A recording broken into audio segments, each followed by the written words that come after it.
কৃষি বিভাগীয় রাষ্ট্রবাদী কর্মচারী সংঘ ত্রিপুরা প্রদেশের প্রথম ত্রিবার্ষিকী রাজ্য সম্মেলন রবিবার অনুষ্ঠিত হয় মুক্তধারা অডিটোরিয়াম হলে।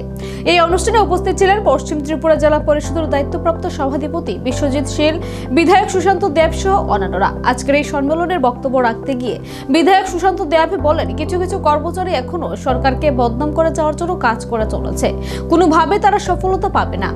বক্তব্য দেওয়ার অবকাশ নেই, শারীরিক অসুস্থতা এবং গলা বসে আছে। যেহেতু সুযোগ হয়েছে আপনাদের সামনে আসার, কয়েকটি বিষয় শুধু আপনাদের সামনে তুলে ধরব। এই কর্মচারী সংগঠন নাম দেওয়া হয়েছে কৃষি বিভাগীয় রাষ্ট্রবাদী কর্মচারী সংঘ। এই নামের সঙ্গে আমাদের যে উদ্দেশ্য সেটা অনেকটা মিল আছে। আমরা সবাই রাষ্ট্রহিতে কাজ করতে যাই, দেশের সেবায়, রাষ্ট্রের সেবায় আমরা সবাই নিজেকে নিয়োজিত করতে চাই। রাষ্ট্রহিতে কাজ করতে গেলে শুধুমাত্র রাজনীতি করতে হবে, রাষ্ট্রহিতে কাজ করতে গেলে কর্মচারীরা কাজ করতে পারবে না, এটা কিন্তু হয় না। রাষ্ট্রহিতে সমাজের প্রত্যেকটা শ্রেণীর লোক যদি সদ ইচ্ছা থাকে, যদি আমরা পজিটিভ মেন্টালিটি থাকে, আমরা সবাই রাষ্ট্রহিতে কাজ করতে পারি। এবং আমাদের সরকারের যে উদ্দেশ্য, সেই উদ্দেশ্য আমরা সাধারণ মানুষের কাছে পৌঁছে দিতে পারি। এবং আপনারা যেই দপ্তরে কাজ করছেন, এটা অত্যন্ত গুরুত্বপূর্ণ দপ্তর, সমাজের অন্তিম ব্যক্তি। আমাদের স্লোগান অন্ত্যোদয়।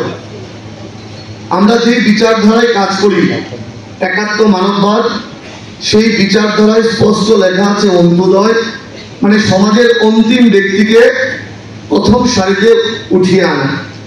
এবং সভাধিপতি বিশ্বজিৎ শীল বক্তব্য রাখতে গিয়ে বলেন, রাজ্যের রাষ্ট্রবাদী সরকার গঠন হওয়ার পর থেকে রাজ্য সরকার এবং কেন্দ্র সরকারের যৌথ প্রচেষ্টায় রাজ্যের কৃষকদের আয় দ্বিগুণ হারে বৃদ্ধি হয়েছে এবং অনেক কৃষক তাদের দ্বিগুণ আয়ের লক্ষ্যমাত্রায় পৌঁছে গিয়েছে। আপনারা জানেন, আমাদের এই 2018 সালে আমাদের এই রাজ্যে যে রাষ্ট্রবাদী সরকার প্রতিষ্ঠিত হওয়ার পর থেকে কৃষকদের জন্য সেখানে কাজ করা হচ্ছে।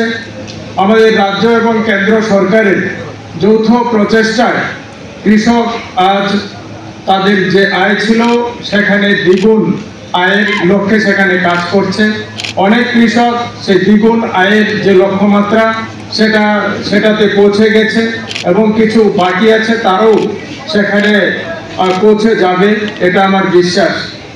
আগে আমাদের যারা কৃষক ছিল, যারা কৃষক কর্মচারী ছিল, যারা কৃষকের জন্য কাজ করার কথা ছিল, সেই কর্মচারীরা সেখানে কৃষকদের জন্য কাজ করতো না। সেখানে তাদের যে সংগঠন, সেই সংগঠনের জন্য কাজ করত। সেটা তাদের যে লাল ঝান্ডার সংগঠন ছিল, সেই সংগঠনের জন্য তারা কাজ করত, কিন্তু প্রকৃত কৃষকের জন্য সেদিন তারা কাজ করেনি। যদি কাজ করতো সেই দিন, তাহলে কৃষকদের যে উৎপাদন করার কথা সেই জায়গায় উৎপাদন কৃষকদের পরামর্শ না দিয়ে কৃষকদের মিছিলে সেখানে হাঁটানো হতো। সেখানে কৃষকদের ঝান্ডা নিয়ে কিলোমিটারের পর কিলোমিটার মিছিল করতে হতো, কিন্তু ফলের ফল কোনো কিছুই হতো না, কৃষকরা কোনো কিছুই পেত না। আমরা যখন ছোট ছিলাম তখন থেকেই দেখতাম যে ঝান্ডা নিয়ে কৃষকদের আন্দোলন। কিসের আন্দোলন? সরকার ন্যায্য মূল্যে ধান ক্রয় করতে হবে।